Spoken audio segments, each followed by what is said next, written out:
నేను 25 డేస్ కష్టపడి చేసిన డైట్ మొత్తం ఒక 3 డేస్‌లో కొలాప్స్ అయిపోయింది అంటే నమ్ముతారా? నిజమే. నా శ్రీశైలం ట్రిప్‌తో నేను చాలా వెయిట్ గెయిన్ అనేది అయ్యాను. ఎవరైనా నా 30 డేస్ జర్నీ అనేది స్టార్టింగ్ వెయిట్, ఎండింగ్ వెయిట్ చూస్తే ఇంకసలు నా ఛానల్‌ని అస్సలు నమ్మరు. అలా అయిపోయింది నా పరిస్థితి. Hello all, welcome to my day 28 of my 30 days challenge. ఈరోజు నేను ఆల్మోస్ట్ 3 డేస్ తర్వాత 4 డేస్ తర్వాత వెయిట్ చెక్ చేసుకున్నాను. 71.95 కేజీస్ ఉన్నాను. అంటే ఆల్మోస్ట్ 2.5 కేజీస్ పెరిగాను అనమాట. మార్నింగ్ లేవగానే ఓట్స్ స్మూతీ చేసుకున్నాను. ఇందులో సీడ్స్ అండ్ బనానా, ఓట్స్ వేసుకుని చేశాను అనమాట. And after that green tea తీసుకున్నాను ఒకటి.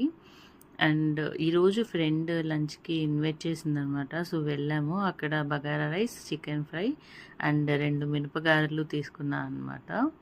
అండ్ తర్వాత ఒక గ్లాస్ మజ్జిగ తాగాను ఆనియన్స్ వేసుకొని. అండ్ వాళ్ళ ఇంటి పక్కనే ఎర్రగడ్డ మార్కెట్ ఉంటుందన్నమాట. సో మార్కెట్కి వెళ్ళి తిరుగుదామని వెళ్ళాము. అక్కడ లెమన్ జ్యూస్ అండ్ ఇంటికి వచ్చిన తర్వాత హాఫ్ బాటిల్ కోకోనట్ వాటర్ తాగాను. అండ్ నైట్ డిన్నర్కి వచ్చేసి గోధుమ రవ్వ ఉప్మా చేసుకుని తిన్నాను వెజెస్తో. మరకపచ్చడి వేసుకొని తిన్నా.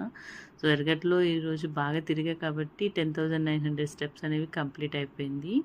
అలా నా డే 28 కంప్లీట్ చేశాను.